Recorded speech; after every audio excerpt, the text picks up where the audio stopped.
We're going to Greece! Cody's back there somewhere. Oh, I was looking at the wrong side. We go. Let the suck begin for today. Long travel day ahead of us. Hey. There we go. First one. Going to Houston. Yay. Not fun.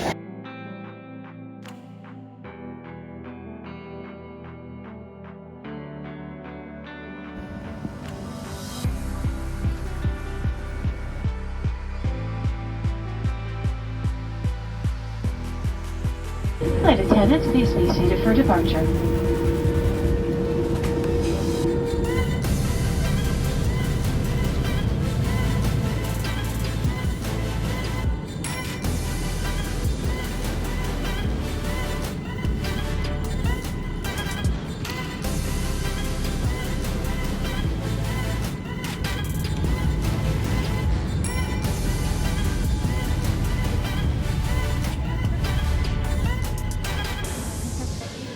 I thought this was a phone case.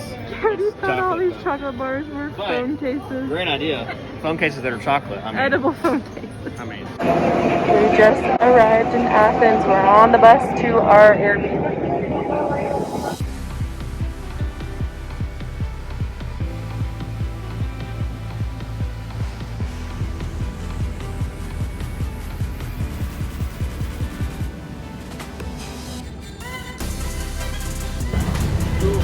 We have officially made it to Greece. First meal in Greece. I don't even know how to eat this. Euros. Okay, so we just ate our first meal in Greece. And now we're killing time before we check in our Airbnb, and we look like the biggest tourists with our luggage and our neck pillows. But we're happy to be here, and we're gonna go see the Tomb of the Unknown Soldier.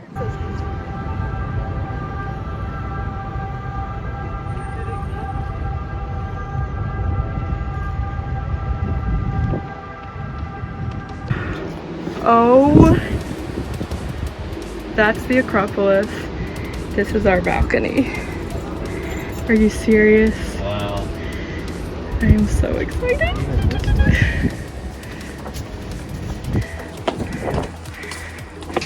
Wow, spiral staircase. Oh my gosh. Wow. Oh. I'm about to sit in the air conditioning for at least 10 minutes first. That's her? That's her in person. Oh my gosh. What? We're going into the National Archaeological Museum. It's huge. We'll be in here for a few hours probably. The National Archaeological Museum did not disappoint. It had a lot of super cool artifacts. Here are just a few of my favorites. Here are some stone tools from the Paleolithic age. This is the world's largest Neolithic artifact ever discovered. This is a Minoan painting depicting bull leaping. We saw some super famous frescoes recovered from Akrotiri, the ancient Minoan city that got buried and preserved by a volcanic eruption. This volcanic eruption may have even been responsible for wiping out the entire Minoan civilization. They also had some plaster casts of beds recovered from Akrotiri. This is the famous funeral mask of Agamemnon. This is actually pictured in your textbook. It's named after the mythical Greek king that led the Greeks in the Trojan War. It most likely covered the face of a Mycenaean leader, though archaeologists are unsure which leader it was. Here's a front and back gold funerary covering for an infant. These Mycenaean swords and daggers were found in the grave in Mycenae from the 16th century BC. These are clay tablets with Linear B Mycenaean writing on them.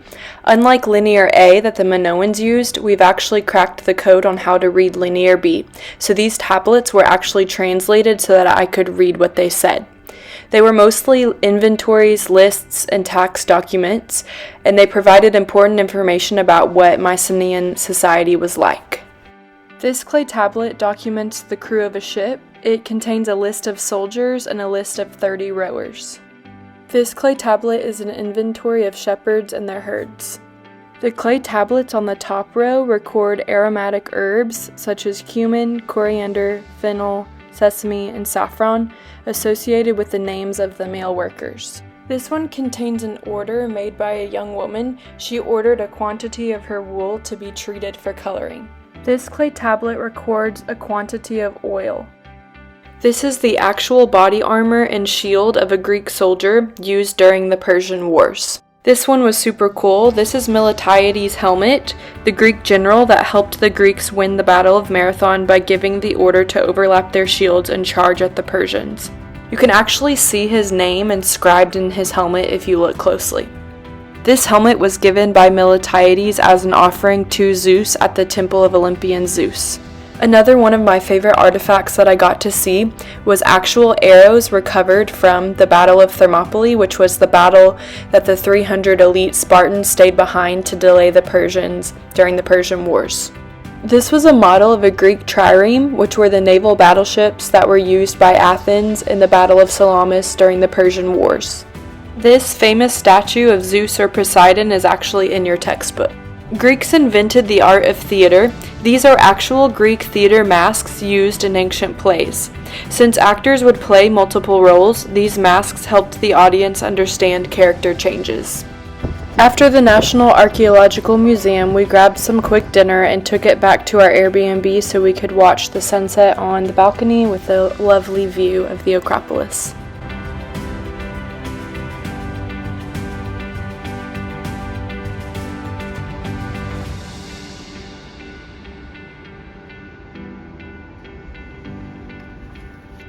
Going to bed right after this. Oh, my finger is what? Wow.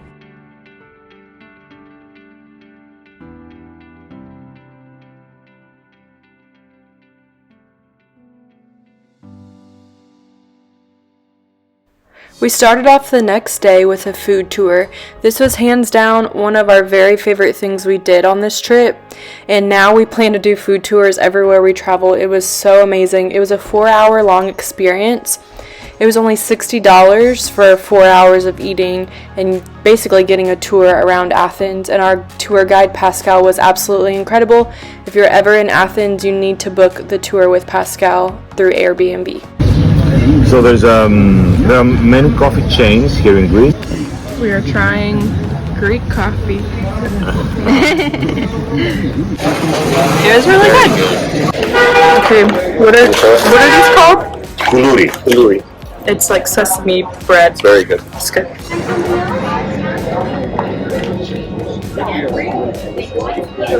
So they change all of that up? Yeah. That's funny. It's too much, I know. You know what? It pays off. So like a pastrami cheese pie. Does it have a name? Burrata. Okay. Very good. It's good. The different spices.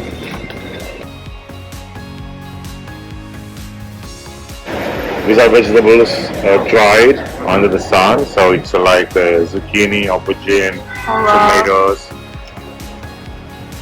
pepper, okra. So because Athens is a really big city. Pascal then took us through the meat market, which had really cheap organic meat, which you don't see very often in America. Very cool.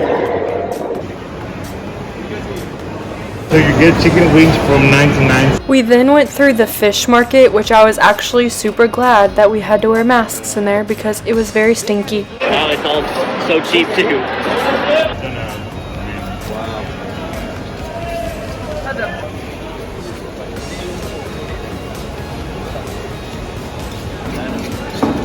Those are big shrimp. Now we're eating cheese pie. This food tour is amazing. Looks so good. I'm gonna get your first bite.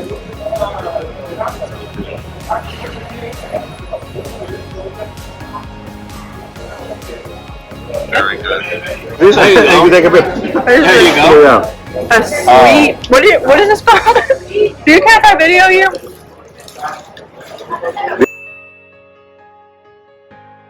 This is called sweet burrata. Really good. The guy brought it out on the house for us. We're in a fruit and vegetable market. Taste testing the olives. He's trying some olives. I don't like olives, but.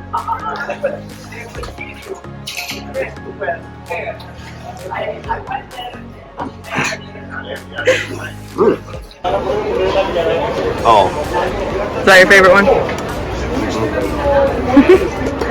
probably not a very good video, but yes. You said this kind I or the bought some of strongest these kind, at the most home. famous one? If you want to buy, just an advice. Here it's fresh, it's not like in hand. Okay, in hand. So you choose which one you want and then make it like vacuum. You can keep it for Oh, cool. selection of which one you like the most. Yes, I get those a lot at home. Yeah. Chicken is marinated with in olive oil, oregano, and turmeric. These are the zucchini balls. So as I said before, instead of meat, sometimes we use either tomato or zucchini. So they're really, really good. And in the middle, you'll find the famous tzatziki, which is a yogurt sauce. Okay. And this is the famous Greek salad. So for all those people who listen to me from America, please, we don't put lettuce on the top. It's not a Greek salad. Okay. Greek salad is like this. Yes. Thank you. Calamari. Calamari. Ooh, hot.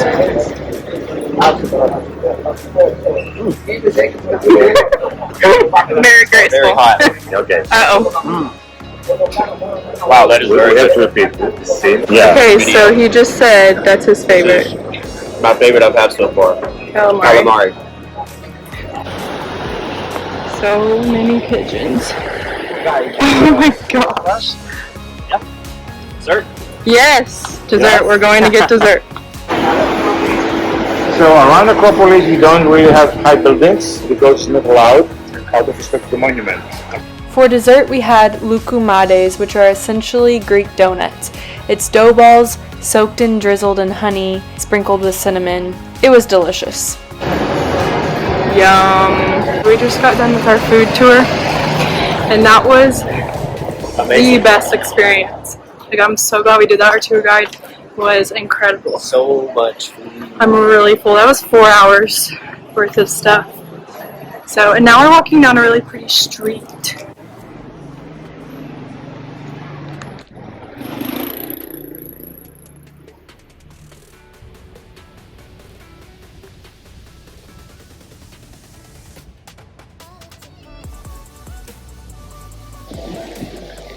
We've made it to the Acropolis.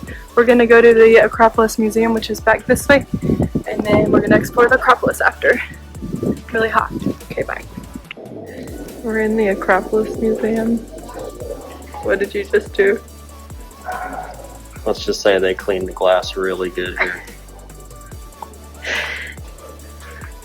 He ran smack into one of these, just like straight into it.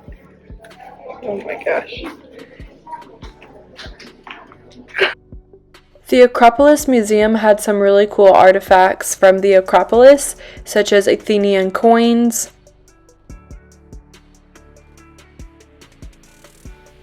pottery,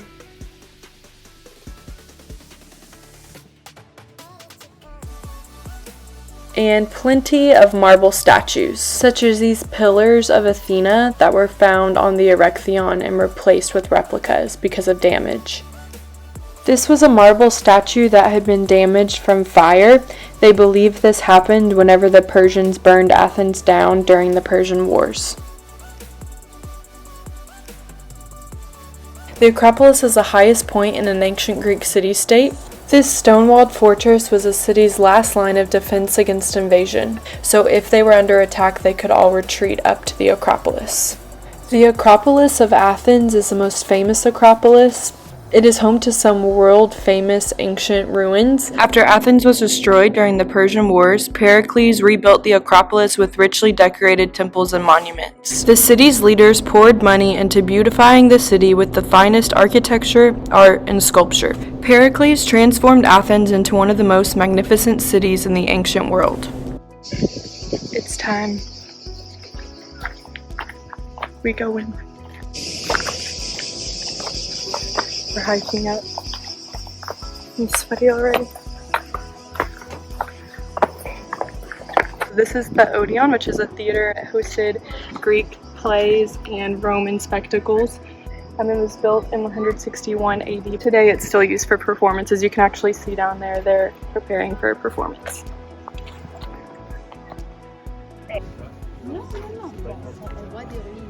Parce que les verrous, il y a des bords qui sont venus à terme.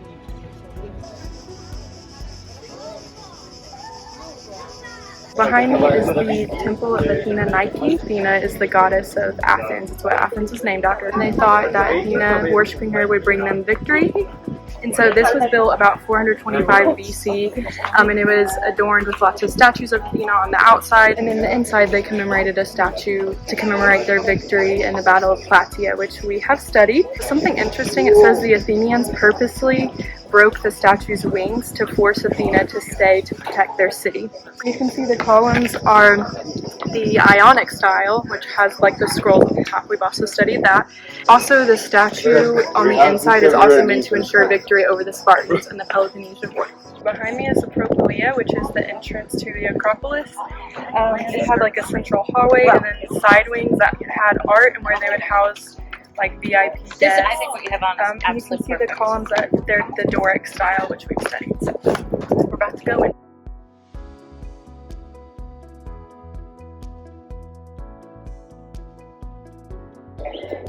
Okay, so we just passed through the Propylaea.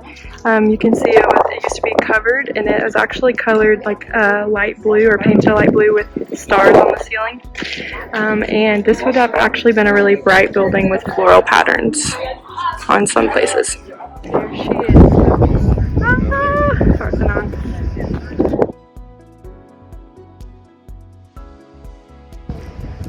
We're here. Made it. I'm sweaty. This is amazing. So worth it. So cool to see it in person. Show them the view.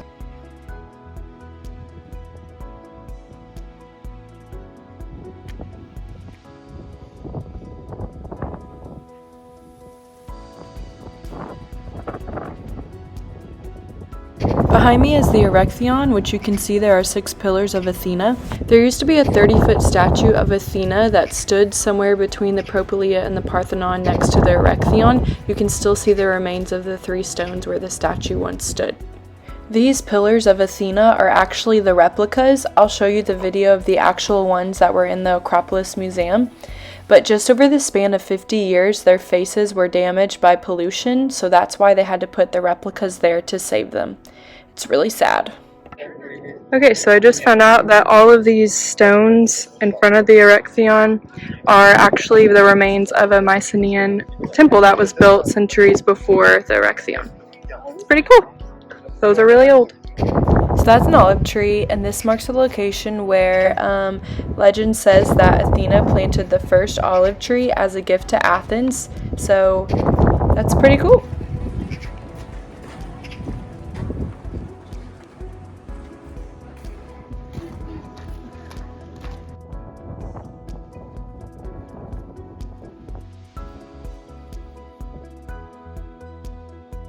This is the other side of the Erechtheion. You can see the Ionic style columns. The view up here is amazing. I'll show you. Obviously you can see all of Athens because you're at the highest point of Athens on the Acropolis.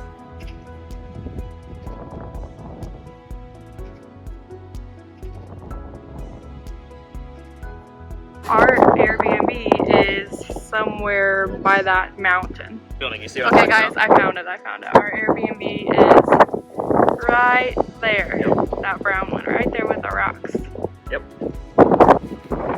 We've been trying to get a picture so that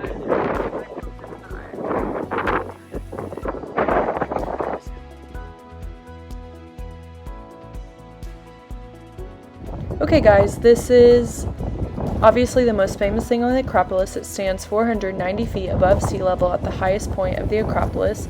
This is the Parthenon. It is the largest Doric temple in Greece. It is 228 feet long and 101 feet wide. So on each end, so like this is an end, there are 8 columns.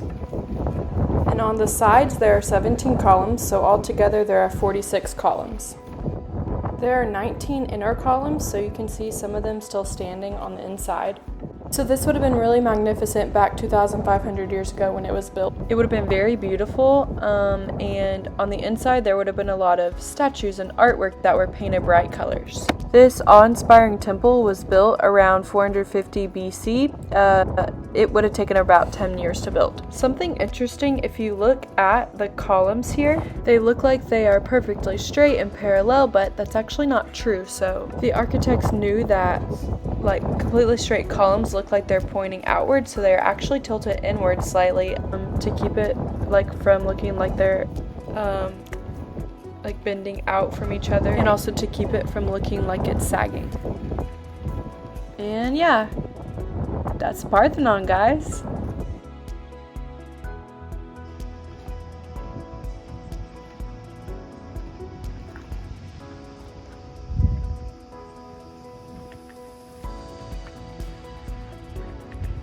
The viewpoint from the south end of the Acropolis allows you to see a lot of the ancient ruins from above, such as the Panathenaic Stadium where the first modern Olympic Games were held, the Temple of Olympian Zeus,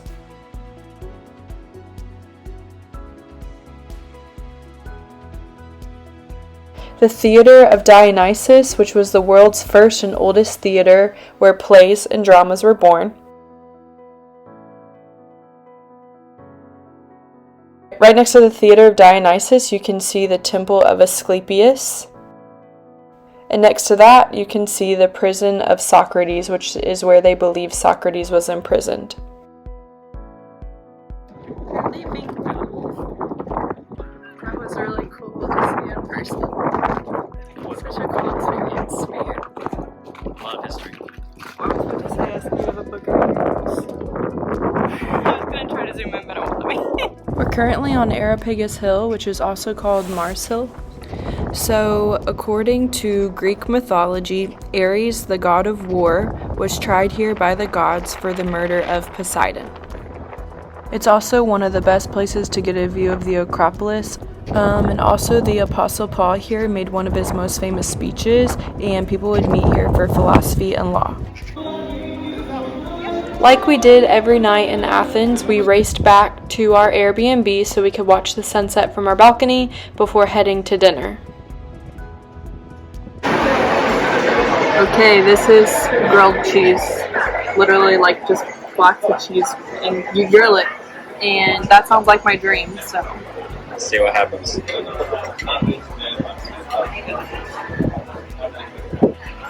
Oh my gosh.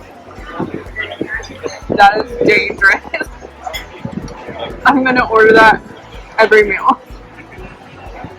Wow. That was good.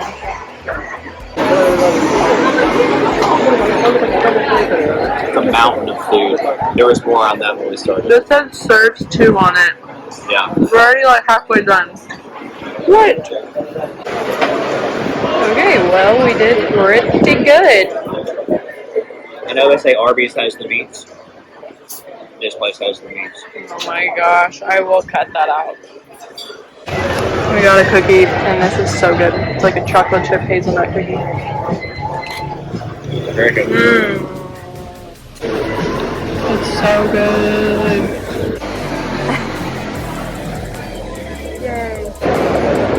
Day 3. Coffee Berry is basically like the Starbucks of Athens. Let's go. Pretty good. Very sweet. Ooh. It's good though. It's good. Okay, this is an H&M, guys. This is like the prettiest H&M ever. Greece H&M hits different. We're shopping even though we can't fit anything in our bags. But No space. This H&M was 5 floors. This is a really pretty street.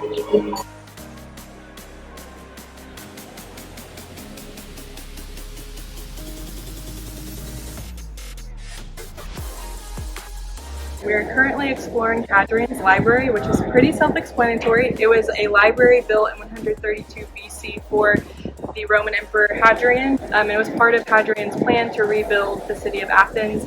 And yeah, self-explanatory, it's a library, so it housed books of papyrus.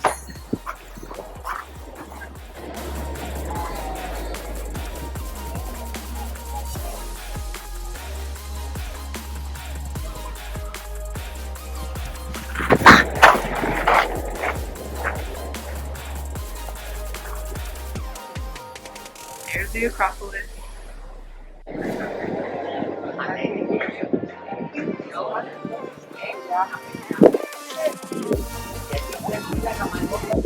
Okay, so behind me is the Tetraconch Church, which was actually built in the inner courtyard of Hadrian's Library a little bit later on in the 480s. Over here, you can see some of the mosaic floors that are still preserved.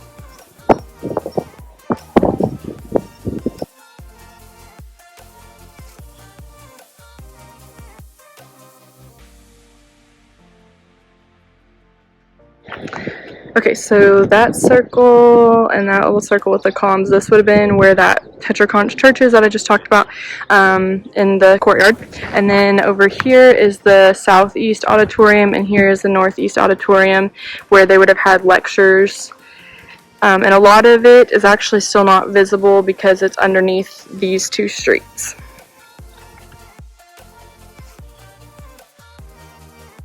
Behind me is the remains of a church that was built at the entrance of Hadrian's Library. It was built in the 12th century AD. It's really beautiful. You can see that the tops of the columns are in the Corinthian style.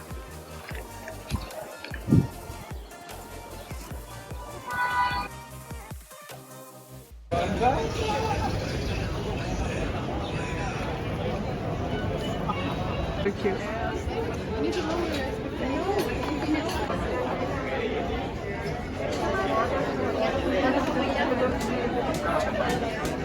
So cute.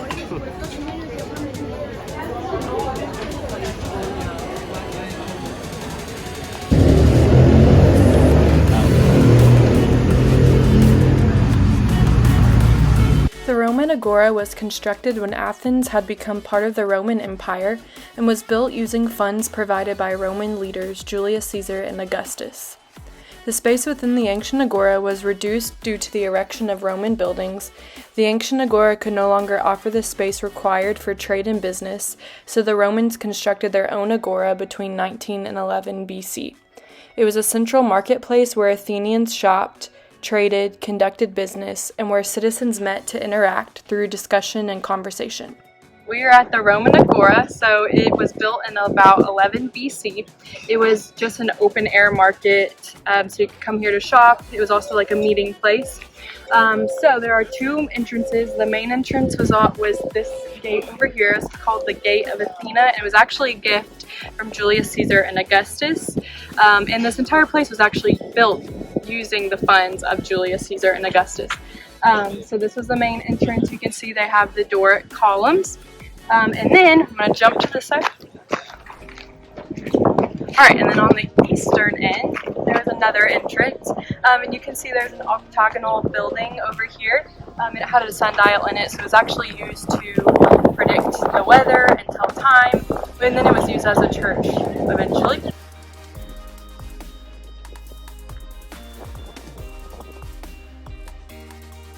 So yeah, that's the Roman Agora. This is where the public latrines were. That means public toilets. Yes, they would go to the bathroom in public, just sit and chill and chat.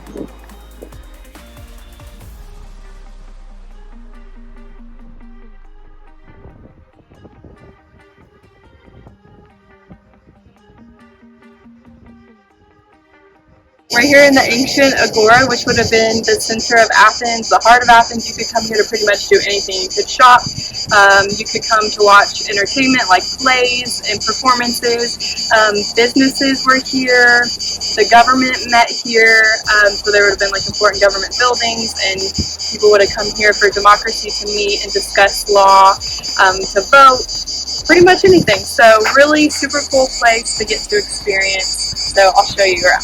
I'm currently standing in front of the Stoa of Adelos, which would have been like a shopping mall. It is about 400 feet long, and it's lined on the bottom with Doric columns, and at the top there are Ionic columns. So yeah, this would have been a really social place to shop, and then there would have been businesses on the top. So that was actually a replica of the Stoa of Adelos, and inside of the replica is a museum with some really cool artifacts. So we've talked about how Athens was a democracy. Athenians used this machine known as a claritarian to elect officials. Each eligible male placed a token with his name on it in one of the slots. A series of balls were then released from a tube to determine whose tokens would be chosen. This particular claritarian was actually used to choose who was going to serve for jury duty. Ostracism was another element of their democracy. Ostracism was enforced banishment. Athenians used it to prevent an individual from gaining too much power.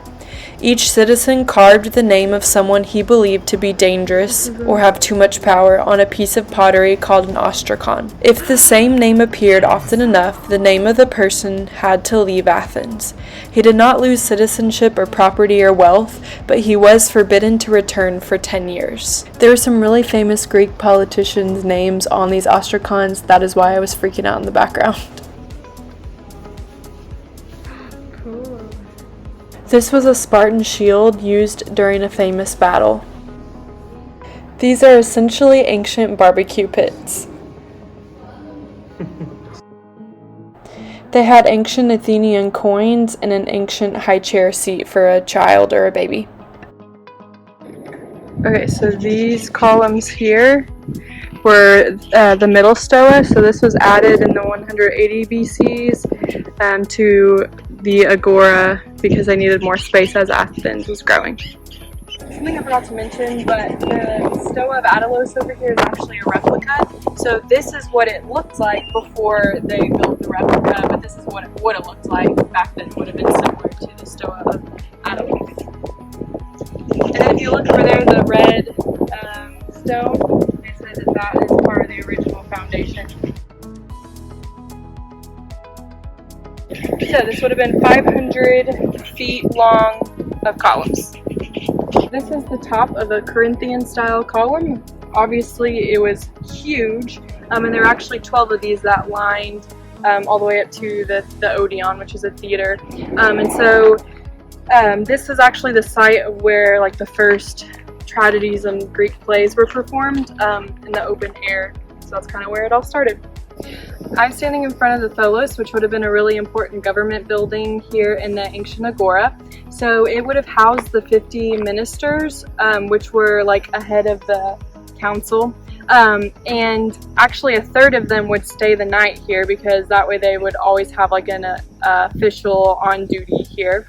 And so if someone was shopping and they felt like they got shortchanged, they could actually come here to dispute it because it was where the weights and measures were kept.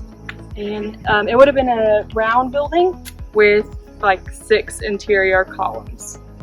So something else you could come to the agora for is to worship.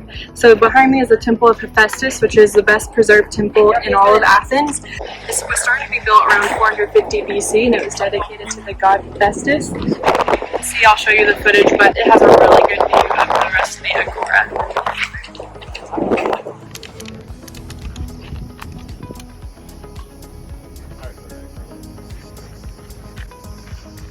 Like the shade in the park.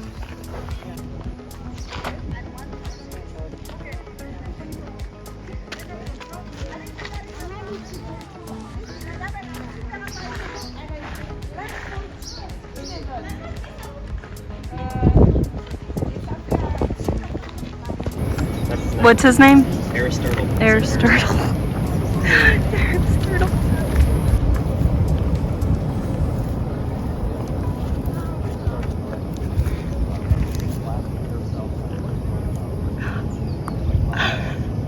You hungry? Eat it. Oh my gosh, he's so cute.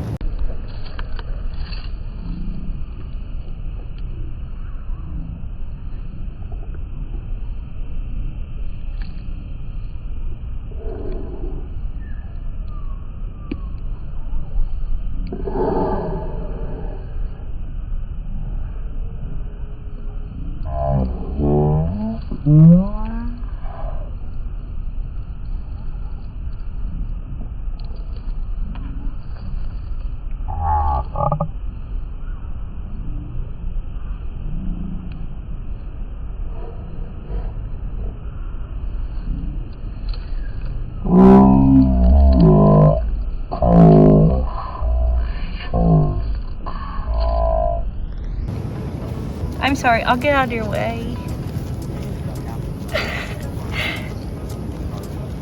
He is fast. Okay, this is the new Bouleuterion, which was built in the 5th century BC. So this is where the Boule, or the council of 500 members, would come and they would like create laws and things like that for the assembly of all citizens to be able to vote on.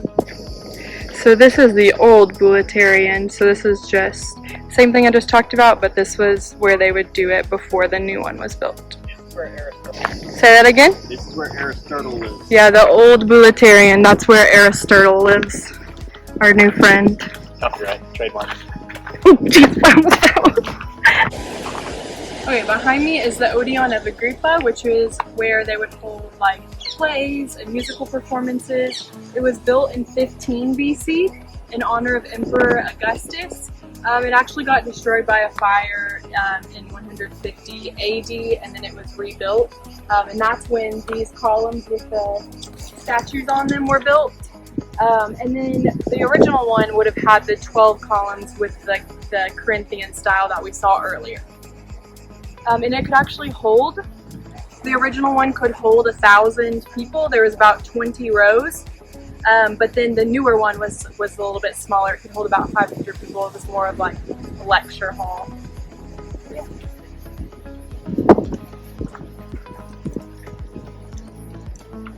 This behind me is called the post-Herulian Wall. So basically after the Herulian tribe, it was a Germanic tribe, invaded Greece, the Roman people pretty much just took what they could from different buildings, different statues, and threw it all together in a wall without mortar to try to keep other invaders out.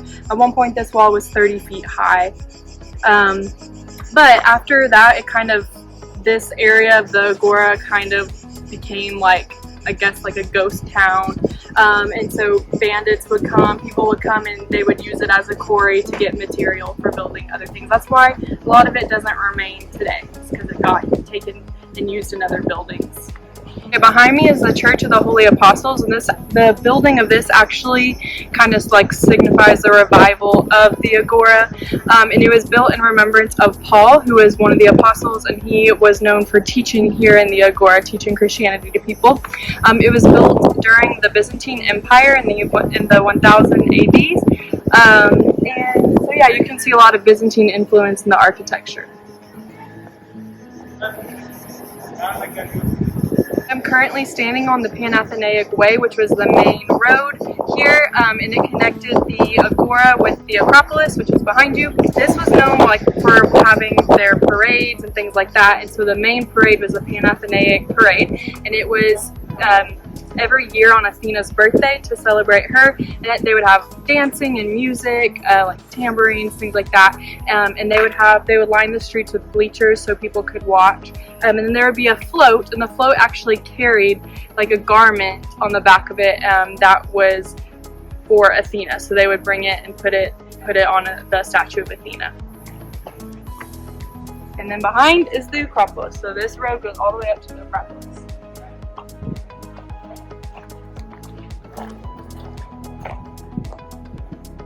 We're walking through the National Garden. It's really pretty.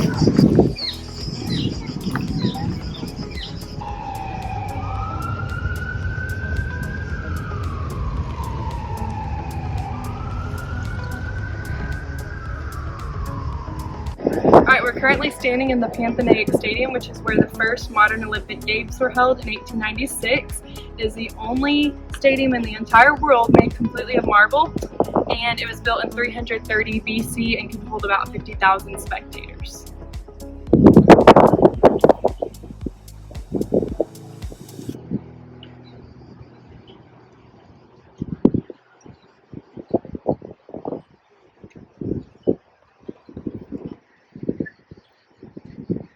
When was the most recent time that Athens hosted the Olympics? 1896. 2004!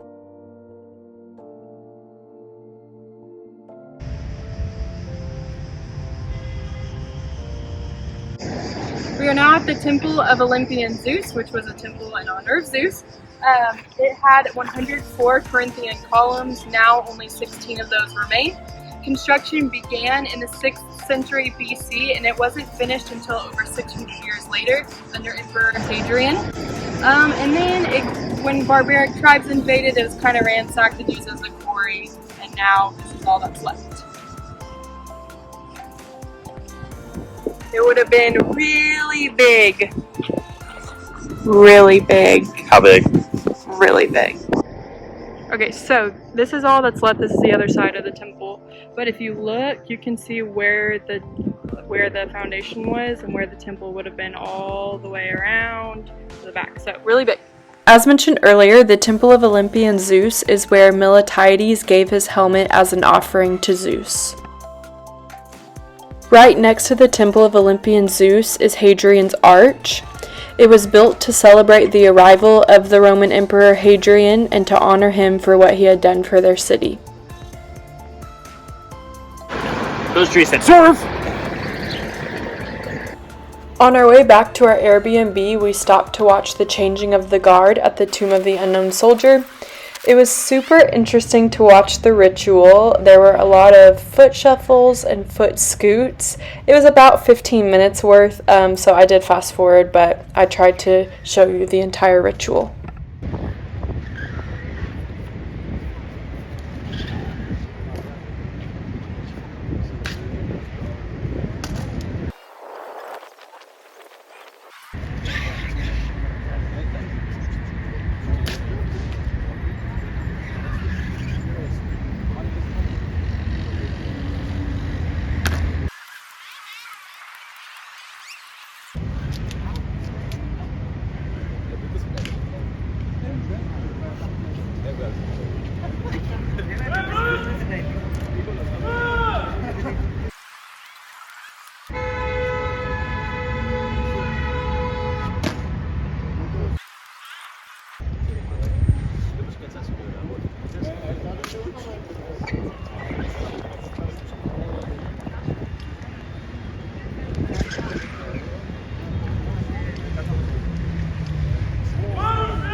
Last sunset on our balcony.